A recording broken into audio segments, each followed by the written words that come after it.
왜 힘써 여호와를 알아야 합니까? 라는 제목으로 말씀 나누겠습니다.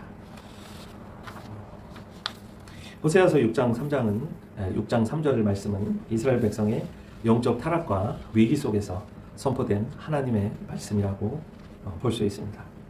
하나님과의 인격적인 관계의 회복을 요청하고 촉구하는 핵심 구절이라고 할 수 있습니다. 당시 북이스라엘은 물질적 풍요와 군사적 안정을 누리고 있던 그야말로 전성기였습니다. 그러나 영적으로는 극심한 부패, 그리고 백성들은 하나님을 버리고 바알 우상을 숭배하면서 영적으로나 육적으로 완전히 도덕적으로 타락한 시대였습니다. 그들이 가지고 있던 건 부유한 재산 그리고 강한 군사력밖에 없었습니다. 하나님께서는 이것을 호세아 선지자를 통해 결혼 생활 관계를 통해서 비유적으로 보여주셨습니다. 하나님께서 직접 호세아에게 고멜이라는 여자와 결혼해라 이렇게 명령을 하셨는데요. 호세아는 순종하고 고멜이라고 하는 여인과 결혼을 했습니다. 그런데 이 여자는 호세아를 버리고 다른 남자를 찾아갔습니다. 집을 나갔습니다. 그럼에도 불구하고 하나님은 다시 고멜을 데려오라고 말씀하시고 호세아는 순종해서 다시 고멜을 데려왔습니다. 놀라운 일이 아닐 수 없죠. 상식적으로 생각하기엔 있을 수도 없고 일어날 수도 없는 일입니다. 그럼에도 하나님께서는 그렇게 하라 이렇게 말씀하신 것입니다.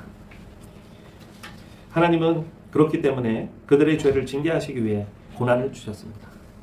성경엔 우리를 찢으셨다는 표현을 사용하고 있죠. 도로 싸매어 주신다고 말씀하고 있습니다. 백성에게 형식적인 제사를 드리지 말라.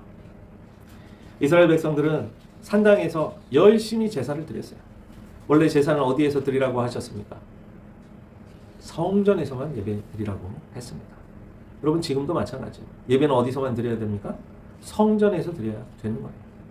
성전은 무엇입니까? 예수님이 계신 곳. 예수님이 머리로 하는 몸된 교회에서 예배를 드려야 하는 거예요. 예수님이 함께 하시는 곳이 성전이라는 사실입니다. 예수님이 없는 예배는 예배가 아니란 말씀입니다. 그런데 이스라엘 백성들은 하나님의 말씀을 어기고 편의에 의해서 자기네들이 가기 편리하고 가깝고 쉬운 곳에 이런 산당을 짓고 그곳에서 제사를 드렸습니다. 정말 열심히 드렸습니다. 그런데 하나님은 그런 예배를 받지 않으신다는 말씀이죠. 호세아 3장은 음란한 아내 고멜을 몸값을 지불하고 다시 데려오는 호세아의 순종을 통해 패역한 이스라엘일지라도 하나님께서 대가를 지불하고라도 반드시 데려오고 구원하신다는 이 하나님의 은혜를 비유적으로 보여주는 사건이라고 할 수 없습니다. 할 수 있습니다. 변함없는 하나님의 사랑, 하나님의 인애, 이것을 히브리어로 헤세드라고 그러죠. 변함없는 하나님의 사랑. 호세아서 3장에 보면 여기서 힘써 여호와를 알다 이 말은 히브리어 야다라는 말입니다. 알다라는 의미가 있는데요. 단순히 지식적으로 아는 그런 암이 아니에요. 단순히 우리가 정보를 통해 아는 그런 암이 아니라는 사실이에요. 부부관계는 부부만이 알 수 있어요. 그 누구도 알 수가 없습니다. 전인격적으로 만나고 교제하고 이것을 알다라는 진정한 의미입니다. 정신적으로만 생각하고 교육받아서 이해할 수 있는 관계가 아니에요. 또 많이 성경 공부를 한다고 그냥 지식적으로 깨달아지는 관계가 아닙니다. 정말로 전인격적으로 하나님을 만나는 관계, 그래서 하나님을 깨닫고 보는 단계, 이게 진정한 알다라는 의미입니다. 욥이 모든 고난을 다 통과하고 나서 뭐라고 고백합니까? 이전에는 지식으로 알고 손으로 알고 그런 건데 지식으로만 알고 그랬는데 이제는 직접 하나님을 앞에서 본다라는 표현을 사용하고 있어요. 또 요한 1서에서는 너희가 그것을 직접 이제는 보고 듣고 하는 정도가 아니고 만져본 바라라는 표현까지 사용하면서 진정으로 하나님의 사랑을 우리가 만나고 깨닫고 믿음의 차원이 어마어마하게 성장하고 있음을 보여주고 있습니다. 그냥 알아서는 안 되고요. 힘써 알아라 이렇게 말씀하고 있습니다. 노력을 해서 하나님을 알기를 우리가 열심을 내야 된다 그런 뜻입니다. 헤세드라는 단어는 사랑한다는 의미예요. 인애라는 뜻이기도 하고 변함없는 하나님의 사랑을 뜻합니다. 호세아서 전체를 관통하는 중요한 단어예요. 언약에 기초한 신실하고 변함없는 사랑, 이것이 헤세드예요. 이스라엘은 하나님의 언약을 깨뜨렸어요. 그럼에도 불구하고 하나님은 헤세드로 사랑하시기 때문에 다시 그 깨진 관계도 회복시키신다는 사실이에요. 왜냐하면 하나님은 변하는 분이 아니시기 때문이에요. 내가 너를 사랑한다고 말했고 내가 너를 끝까지 사랑한다고 말씀하셨고 내가 끝까지 책임지겠다고 말씀하셨습니다. 여러분, 이게 하나님이세요. 이런 분을 알아야 되는 거예요. 그런데 우리는 마치 고멜처럼 끊임없이 하나님을 떠나려고 하고 배신하려고 하고 배반하려고 하는 것이 인간의 본성입니다. 그러나 하나님은 그렇지 않아요. 그렇기 때문에 우리가 하나님을 믿을 수 있는 거예요. 야고보서 1장 17절에 온갖 좋은 은사와 온전한 선물이 다 위로부터 빛들의 아버지께로부터 내려오나니 그는 변함도 없으시고 회전하는 그림자도 없으시니라. 말라기 3장 6절에 아예 하나님께서 이렇게 말씀하셨어요. 나 여호와는 변하지 아니하나니 그러므로 야곱의 자손들아 너희가 소멸되지 아니하느니라. 약속의 자녀, 믿음의 자녀, 절대로 하나님이 소멸되도록 내버려 두지 않겠다는 거예요. 하나님이 하시기 때문에, 변하지 않기 때문에 그런 것입니다. 히브리서 13장 8절에는 예수 그리스도는 어제나 오늘이나 영원토록 동일하시다고 기록하고 있어요. 변하지 않는 거예요. 디모데후서 2장 13절에 우리는 미쁨이 없을지라도 주는 항상 미쁘시니 자기를 부인하실 수 없느니라. 여기서 미쁘다는 말은 믿음직스럽고 신실하다는 뜻입니다. 민수기 23장 9절에 하나님은 사람이 아니시니 거짓말을 하지 않으시고 인생이 아니시니 후회가 없으시도다. 어찌 그 말씀하신 말을 행하지 않으시며 하신 말씀을 실행하지 않으시랴. 그래서 신명기 7장 9절에 이렇게 말씀하고 있는 거예요. 그런즉 너는 알라 오직 내 하나님 여호와는 하나님이시요 신실하신 하나님이시라. 그를 사랑하고 그의 계명을 지키는 자에게는 천대까지 그의 언약을 이행하시며 인애를 베푸시되 라고 말씀하고 있습니다. 반면에 하나님의 말씀을 어기고 반역하고 끝까지 배신하는 자는, 순종하지 않는 자는 심판만이 있다는 사실이에요. 여러분, 우리는 왜 힘써 여호와를 알아야 합니까? 첫째, 영적 파멸을 막고 생명을 얻기 위함입니다. 성경은 하나님을 아는 지식이 없을 때 백성이 망한다고 경고하고 있어요. 안다는 것은 단순히 머리로 아는 것이 아니라고 했어요. 삶의 경험을 통해 맺어지는 깊은 인격적 관계를 뜻하는 것이에요. 이 관계가 끊어질 때 인간은 영적으로 황폐해지고 결국 심판에 이르게 되기 때문에 살기 위해서라도 우리는 하나님을 반드시 알아야 합니다. 호세아서 4장 6절에 그래서 이렇게 말씀하시는 거예요. 내 백성이 지식이 없으므로 망하는도다. 내가 지식을 버렸으니 나도 너를 버려 내 제사장이 되지 못하게 할 것이요 내가 내 하나님의 율법을 잊었으니 나도 내 자녀들을 잊어버리리라. 지식이 없어 막 하나님을 알지 못하니까, 알려고 하지도 않으니까 멸망하는 거예요. 두 번째는 하나님께서 형식적인 종교 예배보다 하나님을 아는 것을 원하신다는 거예요. 이스라엘 백성은 마음이 떠난 채 짐승을 잡아들이는 제사에만 집중했어요. 눈에 보이는 화려한 불에 타서 올라가는 그 짐승의 제사만, 와, 오늘 진짜 하나님께 예배 제대로 드렸네, 멋지다, 응? 내가 저 짐승을 하나님께 드린 거야. 저거 굉장히 비싸, 송아지 1,000만 원이 넘어, 이걸 내가 드린 거야. 스스로 만족합니다. 여러분, 하나님은 중심을 보시는데 자기 만족으로 예배를 드리는 거예요. 자기 과시로 헌금을 드리는 거예요. 자기 과시로 헌신을 하는 거예요. 여러분, 진정으로 누가 안아주지 않아도, 칭찬하지 않아도, 누가 우러러봐주지 않아도 그것은 상관이 없는 거예요. 왜? 예배는 하나님께 드리는 것이기 때문입니다. 우리가 사람에게 드리는 사람은요, 실망하고 좌절하고 낙담하고 시험에 들어요. 왜 그런지 아십니까? 하나님께 드린 예배가 아니었기 때문에 그렇습니다. 가인이 왜 분노하고 화내고 결국은 아벨을 때려 죽인 이유가 뭡니까? 진정한 예배를 드리지 않고 자신의 예배, 자기 기준에 맞는 예배로 하나님을 판단했기 때문입니다. 호세아서 6장 6절에 나는 인애를 원하고 제사를 원하지 아니하며 번제보다 하나님을 아는 것을 원하노라. 계속해서 말씀하고 있어요. 그런 형식적인 제사, 예배 기뻐하지 않는다는 거예요. 세 번째는 회복과 구원의 확신을 얻기 위해서입니다. 하나님을 힘써할 때 우리는 그분이 우리를 징계하시더라도 반드시 싸매시고 회복시켜 주시는 분이라는 사실을 깨닫게 됩니다. 하나님의 신실하심, 이것을 경험할 때 삶의 소망을 발견할 수 있습니다. 오늘 본문 말씀이죠. 그러므로 우리가 여호와를 알자, 힘써 여호와를 알자. 그의 나타나심은 새벽빛 같이 어김없나니 비와 같이 땅을 적시는 늦은 비와 같이 우리에게 임하시리라 하니라.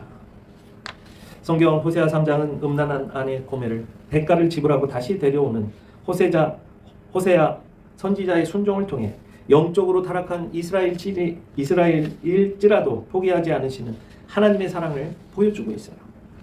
2025년 현재 대한민국의 현실이 딱 호세아 3장과 너무나도 일치합니다. 첫째로 물질 만능주의, 건포도 과자의 유혹과 너무나도 많이 닮아 있습니다. 호세아서 3장 1절은 이스라엘이 다른 신을 섬기고 건포도 과자를 즐길지라도 라는 말씀이 기록되어 있어요. 그럼 이 건포도 과자는 무엇입니까? 바알 우상 숭배 제사에 드리는 고급 음식이자 육체적 쾌락을 상징하는 단어예요. 그들은 바알에게 제사를 드릴 때 이 건포도 과자를 드렸어요. 대한민국 현실과 너무나도 닮았어요. 우리나라는 사회 또 경제적 가치를 가장 우선시합니다. 경제적 가치. 물질 만능주의를 가장 우선시한다는 거예요. 신앙이나 도덕적 가치보다는 최우선으로 여기는 물질 만능주의가 심화되어 가고 있다는 사실이에요. 마치 호세아 시대 건포도 과자를 즐기는 우상 숭배하는 그들과 똑같다는 사실이에요. 두 번째는 영적 도덕적 혼합주의와 불성실이 만연하다는 사실이에요. 호세아의 아내 고멜은 남편이 있음에도 다른 남자를 따라갔습니다. 이는 하나님과의 언약을 버리고 바알을 섬긴 이스라엘의 배교를 그대로 상징하고 있어요. 이스라엘은 겉으로 하나님을 믿는 척하며 제사를 드렸어요. 하지만 실질적으로는 물질의 삶의 풍요를 보장해 준다는 바알을 동시에 섬겼어요.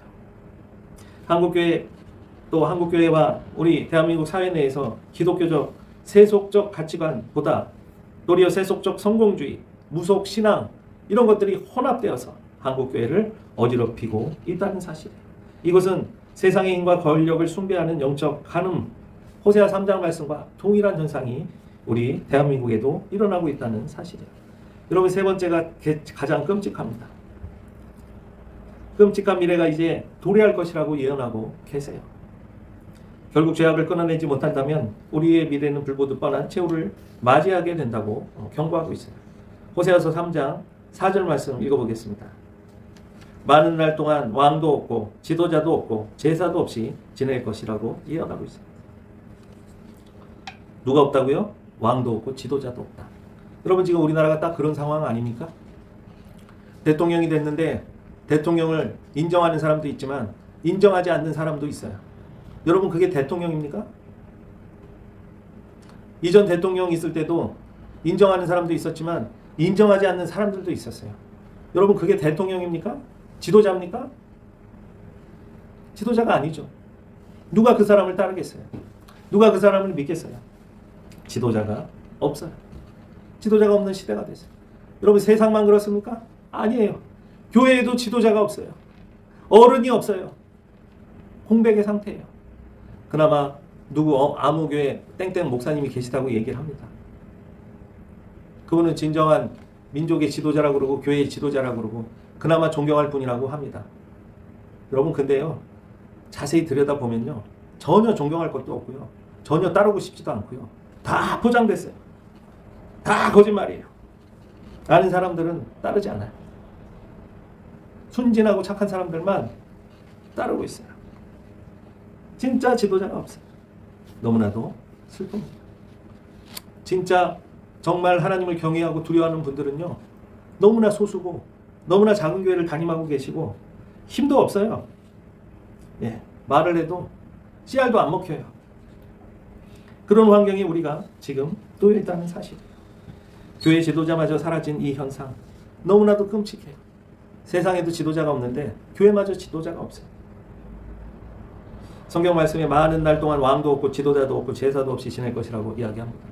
여러분, 이제 우리가 맘 놓고 예배도 못 드리는 세상이 이제 금방 도래할 수도 있어요. 교회도 문 닫게 하겠다. 교회도 폐쇄하겠다. 무슨 내용의 설교를 하지 마라. 차별금지법에 위배된다. 목사님이 잡혀가고 목사님이 끌려가고 감옥에 가는 시대가 곧 도래하게 생겼어요. 실제로 캐나다에서는 성경책을 들고 다니면요, 경찰이 와서 체포해 갑니다. 왜? 동성애를 반대하는 내용이 성경책에 기록되어 있는데 그것을 당신이 들고 다니면서 반대하는 것이라고, 차별 금지를 한다고, 차별하고 있다고 하면서 처벌받습니다. 중국은 성경책을 가지고 다닐 수가 없어요. 가지고 다니다간 체포당합니다. 심지어 기독교인들이, 옛날에 외국인들이 모여서 예배도 드릴 수 있고 이렇게 되어 있었는데 이제는 자유롭게 예배를 드릴 수도 없다고 합니다. 직접 현재 있는 분들이 그렇게 말씀을 하세요. 너무나도 통제가 심해지고 삼엄해졌다. 이제는 우리나라 땅에서도 그런 예배마저, 제사마저 사라지는 때가 온다는 그런 말씀을 하고 있습니다. 이미 첫 번째, 두 번째 단계가 시작됐고 세 번째 단계도 곧 올지도 몰라요. 근데 한국교회 지도자가 없으니 아무도 얘기를 하질 않아요. 나는 중도래요. 그 변명이 하나님 앞에서 통할 것 같습니까? 절대 통하지 않습니다. 극심한 저출산, 세대 갈등, 또 기독교의 존립을 위협하는 세력들이 등장해서 심각한 위기를 맞고 있는데도 아무도 말하지 않아요. 침묵하고 있어요. 정말 극소수의, 정말 하나님이 세워놓은 바알에 무릎 꿇지 않은 7,000명의 세워진 사람들 외에는 나머지는 다 동조하고 다 그렇게 하는 것이 맞다고 믿고 있습니다. 심각한 위기를 겪으면서 정신적, 영적 지주를 잃고 공허함에 빠져 있습니다. 이것은 하나님의 심판이 이미 시작되고 있음을 잘 보여주고 있다는 사실이에요. 집에 먹을 것과 좋은 옷을 입고 누리고 살지만 정작 형제의 궁핍과 고통에는 눈을 감아버려요. 해마다 해외여행은 밥 먹듯이 나가고 해외 골프장 가서 골프도 치고 즐거운 시간을 보내지만 인스타에 올려요. 하지만 정작 이 추운 지금 겨울방 안에서 떨며 굶주리고 병들어 있는 이웃에게는 아무런 관심도 갖지 않습니다. 아모스 6장 4절에 상하상에 누우며 침상에서 기지개 켜는 자, 좋은 집에 누우며 일어나는 자죠. 좋은 집에서 먹고 자고 눕고 일어나는 사람. 아모스 6장 6절에 먹을 것 입을 것 풍족히 살고 있는 자, 낭비하며 사는 자를 이렇게 묘사하고 있어요. 대적으로 포도주를 마시며 귀한 기름을 몸에 바르면서, 또 형제의 고통에는 눈을 감고 있다고 아모스 6장 6절 하반절에 이렇게 말씀하고 있어요. 요셉의 환난에 대해서는 근심하지 아니하는 자. 그래서 아모스 선지자는 우리들을 너희는 시온에서 교만한 자들, 아모스 6장 1절에 그렇게 표현하고 있습니다. 지금 대한민국이 지도자 없이 심판을 받고 있어요. 교회도 나라도 지도자가 없어요. 그래서 혼란스럽고 그래서 고통스러운 것입니다. 하나님의 심판이 이미 시작됐다는 사실이에요. 호세아 3장 1절에 그래서 이런 말씀을 하시는 거예요. 우리 같이 읽어보겠습니다. 여호와께서 내게 이르시되 이스라엘 자손이 다른 신을 섬기고 건포도 과자를 즐길지라도 여호와가 그들을 사랑하나니 너는 또 가서 타인의 사랑을 받아 음녀가 된 그 여자를 사랑하라 하시기로. 그럼에도 불구하고 음녀가 된 고멜 같은 대한민국에게 하나님께서 마지막 사랑과 기회를 주고 계시는 거예요. 이게 은혜죠. 놀라운 거예요. 저 같으면 그냥 포기해버릴 것 같아요. 도저히 안 되겠다. 이렇게 말을 안 해요. 이렇게 배신을 하고. 그럼에도 하나님은 신실하신 분이기 때문에 용서하시는 거예요. 7번에 77번까지라도 용서하시는 거예요. 여러분, 그런데 용서는 조건이 있어요. 단 한 가지 조건이 있습니다. 그것이 무엇인지 아십니까? 스스로 죄를 인정하고 잘못했다고 하는 거예요. 그러나 현대인은 죄를 인정하고 싶어 하지 않아요. 정말 그렇습니다. 여러분, 왜 그런 대형교회, 초대형교회 사람들이 몰리는지 아세요? 죄에 대해, 의에 대해, 심판에 대해 말하지 않기 때문이에요. 설교를 아무리 들어보세요. 회개하라고 하지 않습니다. 소망이 없는 거예요. 매튜에는 호세아서 6장 말씀을 하나님은 우리가 가장 비참한 노예 상태에 있을 때 우리를 사셨다. 호세아가 지불한 몸값은 우리를 구원하기 위해 그리스도께서 지불하신 보혈의 값을 예표한다. 이렇게 말씀하고 있습니다. 존 칼빈은 고멜의 음행은 단순히 육체의 범죄가 아니라 하나님을 떠난 인간의 본성을 상징한다. 하나님께서 호세아에게 고멜을 다시 사랑하라고 명령하신 것은 인간의 이해를 넘어서는 하나님의 인내를 보여주는 것이다. 이렇게 말씀하고 있습니다. 도널드 그레이 반 하우스라는 목사님이 이 본문을 가지고 호세아서 6장 본문을 가지고 설교하시면서 이런 비유를 하셨어요. 한 아들이 크게 사고를 쳐가지고 감옥에 갇혔는데 합의금을 마련하기 위해 자신의 전 재산을 다 팔아가지고 그 사람에게 주고 아들을 감옥에서 데리고 나오면서 하는 말이에요. 너를 데려오는데 내 모든 것을 썼지만 네가 다시 내 아들이 된 것만으로도 또 네가 자유하게 된 것만으로도 나는 충분히 행복하다. 이런 부모 마음이 그런 거예요. 사람들이 왜 그렇게 합의를 잘 해주는지 알아요? 합의를 안 하면요 감옥을 가야 되기 때문이에요. 교도소에 들어가야 되기 때문이에요. 하나님께서 은혜로 우리를 다시 살리시고 저 영원한 지옥 형벌 감옥에 가두지 아니하시고 천국으로 우리를 인도해 주셨어요. 그 값을 대신 지불하시고 우리를 구원하셨다는 사실입니다. 이제 우리는 경제 문제, 정치 문제, 외교 문제를 먼저 해결하는 그런 방식으로는 문제를 해결할 수 없어요. 그게 급선무가 아니에요. 우리를 위해 값을 지불하신 하나님을 힘써 아는 것이 먼저라는 사실입니다. 하나님과의 관계가 먼저 해결될 때 우리의 풀리지 않았던 경제적인 문제, 정치적인 문제, 사회적인 문제가 풀린다는 사실이에요. 브라이언 박 목사님이 인생이 왜 내 인생은 이렇게 힘들어요, 목사님? 왜 내 인생은 이렇게 안 풀리는 거예요? 왜 내 인생은 이렇게 괴로운 거예요? 전 좀 이 답답한 생을 끝내고 싶어요. 좀 나도 행복하게 살고 싶어요. 뭔가 답이 없어요, 목사님? 여러분, 이렇게 물어볼 때 일반적인 목사들은 뭐라고 말합니까?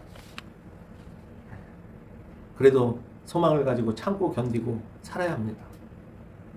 고통 끝에는 낙이 옵니다. 고난은 축복의 변장된 축복입니다. 이런 식의 교과서적인 답을 내놓잖아요. 그렇지 않다는 거예요. 여러분, 그건 답이 될 수 없어요. 위로가 되질 않아요. 솔직히 고난당할 때 그런 얘기 들으면 위로가 되고 힘이 되고 소망이 됩니까? 더 열받아요. 더 기분 나빠요. 그럼 내가 이 고통스러운 이 삶을 내가 계속 또 내일 또 눈을 뜨고 맞이해야 된다는 사실이야? 언제까지 참아야 되는데? 언제까지 견뎌야 되는데? 그렇게 얘기를 해요. 그런데 브라이언 방 목사님이 뭐라 그러시냐면 이 문제를 호세아서 6장 3절을 통해 말씀하십니다. 여러분, 그럴 때일수록 우리가 하나님을 더 힘써 알아야 됩니다. 그분의 마음과 뜻을 더 알아야 합니다. 그분이 그럼에도 불구하고 왜 나의 이 어마어마한 고통과 또 내가 모든 자초한 문제지만 내가 스스로 자초한 문제지만 그 가운데서도 하나님이 우리를 변함없이 사랑하시고 회개하고 돌이키기를 기다리시는 그 사실을 알고 하나님께 다시 돌아와야 한다는 사실이에요. 하나님은 우리를 기다리고 계시다는 사실이에요. 언제든지 돌아가면 하나님이 우리를 맞아주시고 관계를 회복시켜 주시고 주님의 은혜를 다시 축복을 돌려주신다는 사실이에요. 힘써 하나님을 알 때 고난을 당해도 현실이 하나도 변하지 않아도 그 상황을 이겨나갈 힘과 또 능력과 또 위로가 진정으로 되는 것이에요. 그래서 하나님을 알 때 우리의 문제가 해결된다는 사실이에요. 사업하시는 분들, 가정이 깨지고 또 여러 가지 어려움, 물질적으로 인간관계로 고통받는 분들 가만히 생각해 보세요. 내가 그걸 해결하기 위해 어떤 방법을 썼는지. 여러분, 이건 단순히 하나님께 기도하자 이런 내용이 아니에요. 진짜 하나님과 1대1로 만나서 진짜 하나님에게 이 문제를 놓고 하나님, 이 문제를 하나님 어떻게 생각하세요? 어떻게 해결해 주실 거예요? 그렇군요. 내가 죄가 너무나도 많았군요. 내가 교만했군요. 내가 지금까지 내가 내 힘으로 이 문제를 해결하려고 했군요. 하나님을 만나야 된다는 거예요. 그럴 때 인생이 풀리기 시작한다는 거예요. 제가 reading.kr이라는 사이트를 운영하고 있어요. 네이버 카페를 링크시켜서 거기에 글을 올리고 하고 있는데 이 브라이언 박 목사님 굉장히 짧은 영상인데 호세아서 6장 3절에 대한 그걸 링크해서 올렸는데 조회수가 조회수가 한 자리예요. 야, 사람들이 많이 조회할 줄 알았더니 조회수가 한 자리예요. 사람들은 관심이 없더라고요. 그래도 올려요. 나중에 이것을 알게 될 겁니다. 여러분 2026년 정말 하나님이 주시는 여호와를 알기를 원합니다. 아멘. 그냥 아는 게 아니고요. 힘써 여호와를 알자. 2026년에 정말 힘써 하나님을 알기를 원합니다. 그것이 우리를 주님께로 인도하고 우리의 모든 문제를 해결할 줄 귀한 한 해가 될 줄 믿습니다. 기도하겠습니다. 거룩하고 사랑이 많으신 하나님, 이 시간도 하나님께서 우리에게 들을 길을 주시고 깨달은 자는 주님께 감사하게 하시고 또 그동안 풀어지지 않았던 인생의 문제들이 해결되어지는 놀라운 시간 되게 하옵소서. 하나님께서 함께 하시고 또 함께한 모든 영혼들 위해 주님께서 2026년에는 참으로 정말 신묘막측한 놀라운 일들을 경험하는 주님을 알고 알아가면 알아갈수록 주님을 깨달으면 깨달을수록 더욱 놀라운 일들을 경험하는 새해가 되게 하옵소서. 감사를 드립니다. 우리 주 예수 그리스도의 이름으로 기도했습니다. 아멘. 그러면 우리 주 예수 그리스도의 은혜와 하나님 아버지의 무한하신 사랑하심과 성령님의 감동 감화하시는 놀라운 축복의 은혜가 힘써 여호와를 알기를 원하고 더욱 여호와를 알기를 원하는 귀한 우리 생교회 성도님들 머리 위에 또 함께하는 모든 영혼들 머리 위에 가정 위에 일터 위에 사업장 위에 하시는 모든 일들 위에 사랑하는 자녀들 머리 위에 이제로부터 영원토록 함께하옵시기를 간절히 축원하옵나이다. 아멘.